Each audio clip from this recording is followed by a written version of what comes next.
Arduino control of a barrier. How hard can it be? Come on, let's have a look. I may be stating the obvious, but it seems to me that there are three broad areas we've got to master. One, the hardware. That's the electronics and the little servo and all of that good stuff. The second thing we need to do is master the communication, how this talks to this and what it tells it. And the third thing, stating the blindingly obvious, is the coding. Now then. For me, the hardware and the wiring is very straightforward. The how you get the thing to communicate, took a minute, but we got there. But the programming, oh my. So what I've learned to do is just cut and paste, get something working. And before it was really fast, and then figure out how to slow things down. And you just mishmash it together. I'm going to put the screen of code that I've come up with on the video here, and I'll try and talk you through it. Clearly pointing a camera at a computer screen isn't the best way to do this. There's 32 lines. Several of them are blank, so it's not a complicated little program. I don't know what it all does. I prefer to have everything really neat and tidy, but it isn't. No idea what this sweep thing is at the top. It came in with one of the programs I cut and pasted. I haven't taken it out. Essentially, once you get it working, don't mess with it. I think this line just tells it to include a servo. This is what the servo's called. The _9 tells me it's on pin 9. This writing here doesn't show up on anything. I can delete that. I know that, but I'm leaving it alone. So the initial position of the servo is 90. I don't know why you need to do that when you're going to tell it down here to go to 90, but that's what I've done. Then you get these run once things, the setup. My servo, that's the name of the thing, _9. I want you to attach it to pin 9. Now, why the 500 and 2500? No idea. Came in with something, it works, leave it alone. We then need to change the pin mode of pin 2, and I want that to be pulled up. All I'm doing is saying pin 2 must have 5 volts on it. And these marks here I've learned you have to have them once you've given it an instruction. Now we're telling that servo to write to 90. Write simply means do it. Go and get there. So it's gone to there, but remember I said the initial position was 90, so I'm not sure why you need to tell it to do it twice. Punctuation is everything. No idea, but it's the end of a command. Then we get into the loop, and this is an if. If that digital pin 2 is low, well, we've told it to be high. So it isn't low, but if it is, then you can do the rest.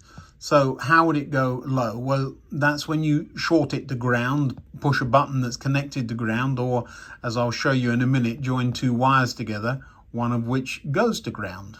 So that's what that's about. So when, or if and when that pin goes low, now you can go to the next position. So we want it to end up at 135. So it's gone from 90 to 135. For position equals 90, position is less than 135. So when it's in position 90, if the position is less than 135, we want that position to step 1 degree at a time. I don't know why you need this position plus equals 6. No idea what that's about. My servo, that's the name of the thing. We want it to write that position. So we want it to do it. But we want to delay it 50 milliseconds for every step it takes. So that instead of it going bloop, it'll go whoop, slowly. It's actually stepping, dip, dip, dip, dip, dip, but it does it so quickly you can't see it. When it gets there, so if the position is 135, these are degrees, of course, delay for 5 seconds, and it's very easy to change that. This is the amount of time you want the barrier to be up. So it goes up, stops, and then comes back down again. Now, the come back down again, so once you've done your delay, when the position is 135, we want it to go to position 90, and all the time it's greater than 90, we want it to minus step 1, but we don't want it just to suddenly go there. We want it to delay for 50 milliseconds on its way down. When it gets to 90, we want it to delay for 400. That's about half a second. And the reason for that is if you're holding your finger on, it doesn't go, it delays just a bit and goes back up again. Let me show you how that works in practice. So we're going to come over here. Now, Leopard's Tail has taught me a lot on this. Don't plug the two things in together. I don't know why. I think so long as I had a ground between there and there, it would be all right. But I'm listening and taking advice. So we're going to turn the power supply on. It's on. You can't move that thing. That's called a horn. But if I turn it off, it's very easy to move. Now, the reason I'm moving it is I'll show you that when I turn the power on, it jumps to where it's supposed to be. There you go. Bloop. So you want it in the right place before you hook it up to your barrier. These are the two wires I'm talking about. One of them goes over there to pin 2, which is currently at +5, and the other one goes to a ground. The wires from the servo, this is very easy. 2 of them are coming from a power supply, which is over here, and the other one is coming from pin 9. That's the signal. Now, you could just leave this thing hooked up and have the computer power it, but I don't want my computer tied up under the board, and this thing lives under there. So here we go. So what we're going to do now is we're going to join these 2 wires together. It says it's in 90, so it should go from 90 to 135. Now, think of it as upside down. Don't worry about the numbers. They're all jumbled up and upside down and back to front. But if I join these 2 wires together, what I'm doing is bringing that pin 2 there, down to ground. Ready? Here we go. And so the barrier now moves from 90 to 135. It waits a few seconds and goes back down again. If I hold the thing on there, it'll go up. It should still come back down again. It'll wait half a second and then go back up again. There you are.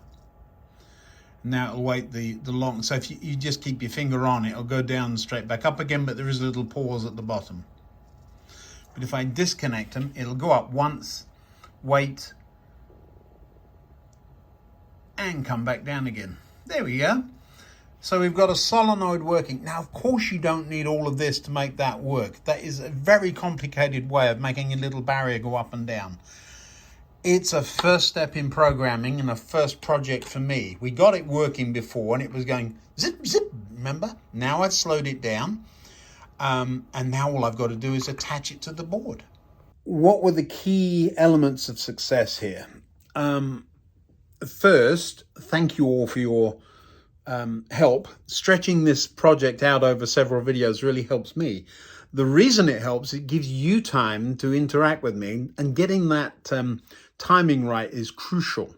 So something called Tinkercad, I'll put the address on the screen right here. It's a clever little program. As usual, it takes a hot minute to learn the program, and you get frustrated with it while it's going on. I got one thing working. I thought, I must just have a quick look at that, did something, and it all went away. Yes. But it teaches you the concepts. And so Tinkercad, it's kind of nice little program. It seems to be free. I've had no pop-ups saying you need to pay just yet. So whoever wrote that, thanks. The Arduino site itself, yeah, it's about par for the course, I would say. Arduino's a bit clunky, well, for me anyway, and the site's a bit clunky. You can find things, but you kind of need to know what to ask before you can ask, if you know what I mean. That's frustrating. Numpty warnings, just because I change it here doesn't mean I've changed it here. Look, it's not connected and I haven't pressed upload. The second thing, double numpty warning, just because you change it here and upload doesn't mean a thing. Signal wire of servo to pin 9. Well, if you don't actually physically put it to pin 9, it doesn't matter what you say there, does it? The other thing is, I've taken out a lot of the notes because I was changing the notes and expecting that to be programming. So, for example, I had written over here, moves position 90 to 135. Well, when I changed to 145 to see what happened, it didn't, because I hadn't changed it here. So you've got to actually pay attention to what you're doing. Numpties unite, right? It looks a bit of a mess, doesn't it? I've got my nuts and bolts, the little circuit board, all sorts of wonderful junk, some standoffs even. I'm determined that once I get in there, I haven't got to keep ducking in and out. One of the difficulties is finding where the barrier goes. This is going to need touching up later with some more black paint. That goes there. And the rest of the barrier goes there somewhere. This line here refers to the wall. The security fence comes right up to this place. So the fence comes there and then makes its way to there. So we'll have a little bit of leeway. Now I'm dropping things. Just when I said I didn't need to go underneath again, I've got to go under there because it fell and bounced that way. Of course it did. This is what every workshop has to have. They're tiny, but you absolutely do not want to drop this. So we got a hole through the board and we got a bolt with a washer I'm winding through, so it's not going anywhere.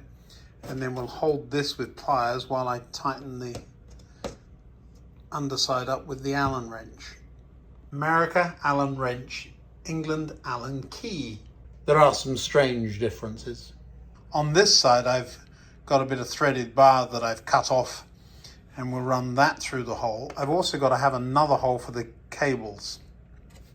And of course, a third much smaller hole for the wire that operates the barrier.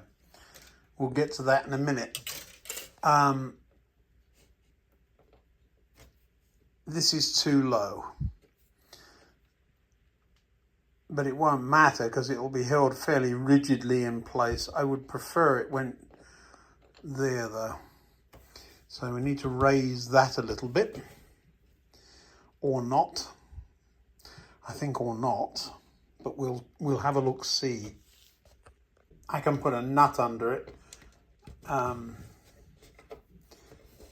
That'll raise things up a little bit. That'll be fine. Didn't exactly want a nut there, but it will look just all right. Once it's daubed in 3/4 inch paint, we'll be just fine. Does it sit? Yes, it does. Look who's come to see me. Now, what are you doing down here, huh? It's dinner time. We've got to go.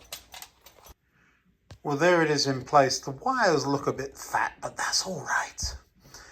They do have to move, so up and down, so that the wire will need to pull and push. So now I've got to make the wire. So the wire comes up that hole, like that, wraps around the pole, and so I've got to make a oval loop in the end of this spring wire and then attach it to a solenoid somewhere down there. A little bit Heath Robinson, but the as you can see, the lights are flashing just the way they're supposed to. We've got the Arduino here hooked up to the power supply, which is sitting up there with the solder gun on top of it. Proof of concept. We've got a wire and the servo. It's not a solenoid in, it's a servo. I know. And there's a wire loosely hooked around the two. So if I turn the power supply on, the Arduino comes on. I think I've got it right, but let's see.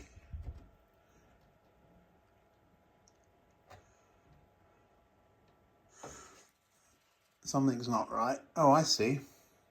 The servo lifted up because I haven't got it attached to anything. It's just flopping around. There is a bit of tack under it, so it should sit there. I'll put my finger on it this time. So I've got to join those two wires together and then get my hand down there quickish. There we go. Up it goes. I'm just holding it. It'll wait a few seconds. And down it comes. Now, I don't know about you, but I'm impressed with that. Didn't quite make it into the hole, so I'm going to have to just twist that a little bit.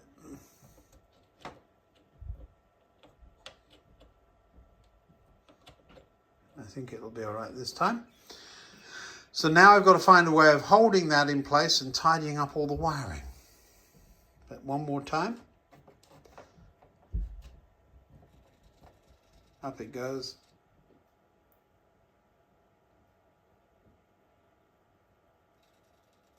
Down it comes. Now it's wrong the other way. I may have to open that end up a little bit. So while I've got the drill and the radar turning, I need to shove another couple of holes for those cables through. So there's quite a bit of cable wiring and who knows what. I will show you one other thing while I'm here. I just ordered these online. I love the warning, not suitable for kids under 6 years due to small parts. It's nothing wrong with what it says, it's just the way it's worded. I love it. Now these are standoffs and they're various sizes. These are metal ones. I've got some plastic ones somewhere. And the wire behind the what, you see those holes in the end of that? Even on the Arduino, they're slightly bigger there. And then on the radar speed control. So what we're going to do, we'll pop a couple of those in there, mount this underneath the board, screw through the board, other way up, silly. And that solves the problem we've been having of keeping boards to the board. You remember underneath the runway? Do you remember under there? Over there. There's a couple that just won't stay in place. So now we're going to screw them in place. And since these screws are black and countersunk, we'll be just fine. Obviously, I've got a lot to do before this is finished. But that barrier is going up and coming back down. There we go. Not always hitting the mark yet. There's a bit of play in that. We'll get that sorted out. At this point, I've just hooked that wire over there. I don't intend to drill a hole through because I want a bit of play in it, so that the solenoid can go crazy without breaking something. You always need a little bit of give. So that's why the loop, but I will make a proper loop. I'll also get this mounted more substantially than that. If I put a block of wood and I can use a couple of bolts or something, we'll figure something out. Yeah, I'm impressed. A goodly amount of fettling will be in my future, I feel. We're there. It's very Heath Robinson. It's coming.